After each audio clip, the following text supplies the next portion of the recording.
Sangeeta planet YouTube চ্যানেলে তোমাদের সকলকে জানাই স্বাগত। আজকের ভিডিওটা আমার দ্বিতীয় শ্রেণীর ছাত্রছাত্রীদের জন্য। আগের বেশ কয়েকটা ভিডিওতে আমি তোমাদের সাথে আমার বইয়ের যে দ্বিতীয় পর্ব, যে নতুন বইটা তোমরা আবার পেয়েছো সেকেন্ড টার্ম এক্সামিনেশনের জন্য, তার থেকে অঙ্কগুলো করাচ্ছিলাম। আজকেও আমি তোমাদের সাথে অঙ্ক শেয়ার করব। আগের ভিডিওগুলো যারা মিস করে গেছো তারা অবশ্যই এই ভিডিও ডেসক্রিপশন বক্সে যাবে, আমি লিংক দিয়ে দেবো, লিংকে ক্লিক করে আগের পাতার ভিডিওগুলো দেখে নেবে। তো চলো আজকের ভিডিও শুরু করছি। আজকে আমরা যে পাতার অঙ্কগুলো করব, আগের দিন যেগুলো করেছিলাম তার ঠিক পরের অংশটা থেকে। আগের ভিডিওগুলোতে আমরা ধীরে ধীরে যোগ শিখেছিলাম, বিয়োগ শিখেছিলাম, তারপর হাতে রাখা বিয়োগও শিখেছিলাম। আজকে দেখো সেই হাতে রাখা বিয়োগের উপরেই কতগুলো প্রশ্নের অঙ্ক মানে সমাধান তোমাদেরকে করতে হবে। একইভাবে আগের ভিডিওতেও আমি যেমন বলেছিলাম যে এখানে জায়গাটা যেহেতু কম দেওয়া রয়েছে, তাই আমি অঙ্কগুলো তোমাদের খাতায় করে দেখাবো। তোমাদের যাদের ছোট ছোট হাতে লেখা তারা কিন্তু এখানে ধরাতে পারবে, কিন্তু যারা একটু বড় বড় করে লেখো তারা যেহেতু এইটুকু জায়গায় অঙ্ক ধরাতে পারবে না বা করতে অসুবিধা হবে, সংখ্যাগুলো লেখার পরে বুঝতে অসুবিধা হবে, তাই আমি বলবো তোমরা প্রত্যেকে খাতায় লিখে অঙ্কগুলোকে প্র্যাকটিস করো, ঠিক আছে? তো আজকে যে অঙ্কগুলো আমরা করব দেখে নাও। আজকে আমরা করব 122 পাতার অঙ্কগুলো। প্রথম যে অঙ্কটা রয়েছে সেটা দেখো, রোশেনারা 32টি গাঁদা ফুল নিয়ে মালা গাঁথা শুরু করলো, কিন্তু মালা গাঁথার পরে ঝুড়িতে 12টি ফুল পড়ে আছে। মালায় কতগুলো ফুল আছে হিসাব করি। এই অঙ্কটা এখানে দেখো কিভাবে সাজানো হয়েছে, মানে লিখে লিখে করতে হবে অঙ্কগুলো। মালা গাঁথার জন্য ফুল নিল, কটা ফুল নেওয়া হয়েছিল না 32টা। অবশ্যই ওপরে একক দশক লিখতে হবে, তার ঠিক নিচে দেখো লেখা হয়েছে সংখ্যাটা 32টা। তারপর কি, মালা গাঁথার পরে ঝুড়িতে কতগুলো ফুল পড়ে আছে সেটা আমরা লিখবো, ঝুড়িতে পড়ে আছে 12টি। এবার দেখো বিয়োগ করলে, মানে ফুল পড়ে গেল, নিয়ে চলে গেল, কেউ কাউকে দিয়ে দিল, এরম ক্ষেত্রে কি হয়, বিয়োগ হয়। আর উত্তর যেখানে বেরোবে সেখানটা আমরা কি লিখবো না মালায় ফুল আছে, যেটা আমাদের উত্তর চাওয়া হয়েছে। মালায় কতগুলো ফুল আছে হিসাব করি। এবার দেখো খুব সিম্পল, বিয়োগটা এখানে রয়েছে, এটা আমরা করে দেবো। এখানে কিভাবে করব, উপরে 2 আছে, নিচেও 2 আছে, তাহলে 2 থেকে 2 বিয়োগ করলে কি হয় তোমরা সবাই জানো, 0 হবে। এখানে আমরা 0 বসিয়ে দিলাম। এবার ওপরে এখানে কি সংখ্যা আছে, 3 আছে, নিচে কত আছে, 1 আছে, তাহলে 1-এর পর থেকে আমরা গুনবো, কত পর্যন্ত গুনবো, যতক্ষণ না 3 উচ্চারণ করা হচ্ছে। তাহলে গোনো, 1-এর পরে 2, 3, কত করে 3 উচ্চারণ হলো না 2 করে, তাহলে এখানে আমরা বসাবো 2, ঠিক আছে? তাহলে কি হলো দেখো, মালা গাঁথার জন্য ফুল নেওয়া হয়েছিল 32টা, ঝুড়িতে পড়ে আছে 12টা, তাহলে মালায় ফুল কতগুলো রয়েছে, 20টা। একদম সোজা, ঠিক আছে? এবার দেখো এটা তো একেবারেই সোজা, জাস্ট বিয়োগ করে বসিয়ে দিলে, কিন্তু হাতে রাখা বিয়োগ যখন থাকবে তখন কিন্তু তোমাদের এরকম একক দশকের মাথার উপর এইভাবে দুটো গোল করতে হবে, ঠিক যেমন আগের ভিডিওতে আমি তোমাদের শিখিয়েছিলাম আগের পাতার অঙ্কগুলোতে, ঠিক আছে? তো চলো আমরা পরের অঙ্কগুলো দেখে নিই কিভাবে করতে হবে। কি বলা হয়েছে, আজ খুব বৃষ্টি পড়ছে, তাই 19 জন ছাত্রছাত্রী স্কুলে আসতে পারেনি। এখানে দেখো কতজন আসতে পারেনি সেটা বলে দেওয়া হয়েছে, 19 জন। আমাদের শ্রেণীতে মোট ছাত্রছাত্রী, এবার বলা হচ্ছে শ্রেণীতে মোট কতজন ছাত্রছাত্রী রয়েছে না 37 জন। তাহলে কি 37 জন ছাত্রছাত্রী রয়েছে, আসতে পারেনি কতজন বৃষ্টির জন্য, 19 জন। তাহলে এখানে 37 থেকে 19 বিয়োগ করলেই আমরা পেয়ে যাব যে স্কুলে কতজন এসেছে। চলো দেখে নিই অঙ্কটা কিভাবে করব। দেখো আমি খাতায় তোমাদের করে দেখিয়ে দিয়েছি, ভালো করে বুঝলে কোনো অসুবিধাই হবে না।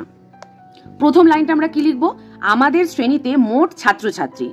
দেখো একক দশক লিখেছি, তারপরে কি লিখেছি, ঠিক একক দশকের নিচে 37 জন। পরের লাইনে স্কুলে আসতে পারেনি 19 জন, বিয়োগ চিহ্ন দিয়েছি। আর যখনই এখানে দেখবে যে ওপরে ছোট সংখ্যা নিচে বড় সংখ্যা, তার মানে আমাকে ধার নিতে হবে, মানে হাতে রাখতে হবে, সেই জন্য ওপরে সবসময় এরকম দুটো গোল করে নেবে।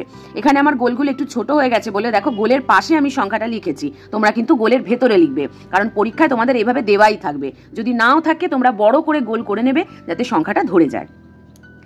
এবার দেখো 7 থেকে 9, তাহলে এখানে আমাকে কত ধরতে হবে, 7 মানে 10 ধার নিলে কত হবে, 17। এই সেম জিনিস কিন্তু আমি আগের ভিডিওতে শিখিয়ে দিয়েছি কিভাবে এরকম ধার নিয়ে বিয়োগ করতে হয়, সেজন্যই বলছি তোমরা কিন্তু অবশ্যই আগের ভিডিও দেখো। আর প্রত্যেকটা ভিডিও যদি আমার ভালো লাগে অবশ্যই কিন্তু লাইক করবে আর তোমাদের ক্লাসের বন্ধুদের সাথে শেয়ার করবে। যারা এখনো চ্যানেলটা সাবস্ক্রাইব করোনি সাবস্ক্রাইব করে রাখো, তাহলে দেখবে আর কোনো ভিডিও মিস হবে না। তাহলে এখানে 7 ছিল বলে আমি কত ধরে নিলাম, 10 ধার নিলাম যোগ 7, তাহলে কত হবে? এখানে গোলের মধ্যে আমরা লিখবো 17। এবার 17 থেকে 9 বিয়োগ করব। আর আমি প্রথমেই কি বলেছিলাম, এখানে 7 কেটে 17 করবে, আর তার ঠিক আগের লাইনে 3 কেটে দিলাম, দিয়ে তার ঠিক আগের সংখ্যাটা মানে 2 লিখবো। এখানে যদি 4 থাকতো কেটে দিয়ে আমি 3 লিখতাম, 7 থাকলে কেটে দিয়ে আমি 6 লিখতাম, মানে ঠিক আগের সংখ্যাটা। তাহলে 17 থেকে এবার 9 বিয়োগ করব, মানে কি 9 থেকে 17 পর্যন্ত গুনবো, মানে যতক্ষণ না 17 উচ্চারণ হচ্ছে আমরা গুনবো। 9, 10, 11, 12, 13, 14, 15, 16, 17। তাহলে কত করে আমরা 17 বলছি? 8 করে। এখানে 8 বসে গেল। উপরে এখানে কত আছে? 2 আছে। তাহলে 2 থেকে 1 বিয়োগ করব। 1-এর পর থেকে 2 গুনবো, তাহলে 1-এর পরে 2। কত করে 2 বলছি? 1 করে। তাহলে দেখো 1 আমি এখানে বসিয়ে দিলাম। তাহলে আজ স্কুলে এসেছে কতজন? না 18 জন। এটাই আমার উত্তর। এবার চলো দেখে নাও পরের অঙ্কটা কি রয়েছে। শোভন 60টি ঘুড়ি এনেছে, আমাদের 48টি ঘুড়ি দিয়ে দিল। শোভনের কাছে এখন কতগুলো ঘুড়ি আছে? তাহলে শোভন কটা ঘুড়ি এনেছে? 60টি। কতগুলো আমাদেরকে দিয়ে দিল? 48টি। তাহলে এখানেও দেখো 60 থেকে 48 বিয়োগ করলেই আমরা পেয়ে যাব শোভনের কাছে এখন কতগুলো ঘুড়ি আছে। খাতায় দেখে নাও অঙ্কটা। প্রথমে আগে আমাদের লিখে সাজাতে হবে। শোভন ঘুড়ি এনেছে 60টি, আমাদের দিয়ে দিল 48টি। একইভাবে বুঝতে পারছো ওপরে 0 আছে, নিচে 8 আছে, মানে আমাকে 10 ধরে নিতে হবে। তাই একক দশকের মাথায় দেখো দুখানা গোল আমি করে দিয়েছি। এবার 10 থেকে 8 গুনবো। তাহলে এখানে 0 কেটে প্রথমে 10 হবে, আর এখানে 6 কেটে দিয়ে কত লিখবো? তার ঠিক আগের সংখ্যা মানে 5। তাহলে এবার 8 থেকে 10 পর্যন্ত গুনবো। 8, 9, 10। কত করে 10 বলছি? 2 করে। তাহলে 2 বসিয়ে দিলাম। এবার 5 থেকে 4, তাহলে 4-এর পর থেকে 5, 1 কর, এখানে 1 বসিয়ে দিলাম। শোভনের কাছে ঘুড়ি রইল। কটা ঘুড়ি রইল? না 12টা ঘুড়ি রইল। নেক্সট অঙ্কে চলে যাব।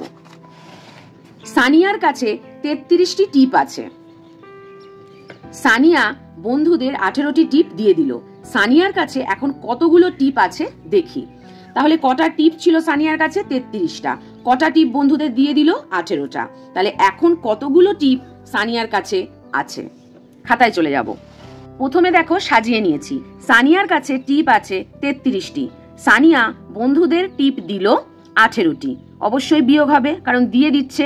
তাহলে এখানেও একক দশক সাজিয়ে ওপরে দুটো গোল করছি, কারণ এখানে 3 ছোট সংখ্যা, 8 বড় সংখ্যা। 3 মানে 3 কেটে এখানে কত ধরবো? 13। 10 যোগ 3 হয় 13। আর এখানেও 3 কেটে তার ঠিক আগের সংখ্যা 2। এবার 8 থেকে 13 কত করে হচ্ছে দেখে নেবো। 8, 9, 10, 11, 12, 13, 5 করে। 5 বসিয়ে দিলাম। এখানেও 2 থেকে 1 বিয়োগ হচ্ছে, তাহলে 1-এর পরে 2, 1 করে, তাহলে 1 বসিয়ে দিলাম। সানিয়ার কাছে টিপ আছে কটি? না 15টি। হয়ে গেল। লাস্ট যে দুটো অঙ্ক সেটা দেখো এখানে তোমাদের লিখেই দিয়েছে। আর কি বলা হয়েছে? গল্প বানাতে। মানে এখানে যেরকম গল্পগুলো বানানো রয়েছে সেরকম তোমাদের নিজেকে লিখতে হবে। তো পরীক্ষায় তোমাদের এরকম গল্প বানানো নাও আসতে পারে। সাধারণত যেভাবে আসে এইভাবে করেই দেওয়া থাকে, তোমাদের শুধু বিয়োগটা করতে হয়, বা অঙ্কটা দিয়ে দেওয়া থাকে, তোমাদের এভাবে সাজিয়ে লিখে বিয়োগটা করতে হয়। তো এখানে দেখো সাজানোই আছে। দোকানিকে দিল 30 টাকা, রিতেশের খাতার দাম 18 টাকা, রিতেশ ফেরত পাবে। এখানে তোমরা এইভাবে গল্পটা লিখতে পারো যে রিতেশ খাতা কিনতে দোকানে গেছে, খাতার দাম 18 টাকা, রিতেশ দোকানিকে দিল 30 টাকা, তাহলে রিতেশ কত টাকা ফেরত পাবে। এইভাবে এখানে গল্পটা লিখে সাজিয়ে নিতে পারো। তো দোকানিকে দিয়েছে 30 টাকা, রিতেশের খাতার দাম 18 টাকা, এবার কত রিতেশ ফেরত পাবে এইভাবে আগে লেখাটা সাজানো হলো। দিয়ে একক দশক লেখা রয়েছে। এখানেও বুঝতে পারছো কত 0 রয়েছে, মানে আমাকে 10 ধরে নিতে হবে। আর এখানেও 3 কেটে কত করে দেবো? 2 করে দেবো, তার ঠিক আগের সংখ্যা। এবার 8-এর পর থেকে 10 গুনছি। 8, 9, 10, 2 করে হলো। এখানে তাহলে 2 বসিয়ে দেবো। আর এখানে 2 থেকে 1 বিয়োগ করছি, তাহলে 1-এর পরে 2, কত হলো? 1। রিতেশ কত টাকা ফেরত পাবে? না 12 টাকা ফেরত পাবে। লাস্ট অঙ্ক দেখে নাও। বাসে লোক ছিল 48 জন, বাস থেকে নেমে গেল 19 জন। এখন বাসে লোক আছে কত সেটা আমাদের বিয়োগ করে বার করতে হবে। তাহলে এখানে লেখাটা আমরা কিভাবে সাজাতে পারি? বাসে লোক ছিল 48 জন, মাঝ রাস্তায় বাস থেকে নেমে গেল 19 জন, তাহলে এখন বাসে কত লোক আছে? একইভাবে এখানেও দেখো 8 রয়েছে, তাহলে 8 কেটে এখানে আমরা কত করব? 18। আর 4 কেটে কত করব? না 3। এবার 18 থেকে 9 বিয়োগ হবে, তাহলে 9, 10, 11, 12, 13, 14, 15, 16, 17, 18। কত করে 18 বলছি? 9 করে। এখানে আমরা লিখবো 9। আর 3 থেকে 1 বিয়োগ করছি, মানে 1-এর পরে 2, 3, কত হলো? না 2। 2টা আমরা বসিয়ে দিলাম। তো দেখো, তোমরা যদি আমার প্রত্যেকটা ভিডিও পরপর ফলো আপ করো তাহলে কিন্তু দেখবে কোথাও কোনো নিয়ম বুঝতে অসুবিধা হবে না, কোনো প্রসেস জানতেও তোমরা মিস করবে না। যারা আগের ভিডিও মিস করে গেছো খুব স্বাভাবিকভাবেই তারা কিন্তু এই হাতে রাখার প্রসেসটা তাও আমি ডিটেলে গিয়েই তোমাদের বুঝিয়েছি যাতে অসুবিধা না হয়। কিন্তু তোমরা যদি পরপর ভিডিওগুলো ফলো আপ করো তাহলে দেখবে সবটা তোমাদের কাছে কিন্তু একদম ইজি হয়ে যাবে। তাহলে আজকে আমরা 122 পাতার সমস্ত অঙ্কগুলো কমপ্লিট করে ফেললাম। খুব তাড়াতাড়ি আমি পরের ভিডিওতে পরের পাতার উপর ভিডিও নিয়ে চলে আসবো। ততক্ষণের জন্য টাটা, কিপ ওয়াচিং।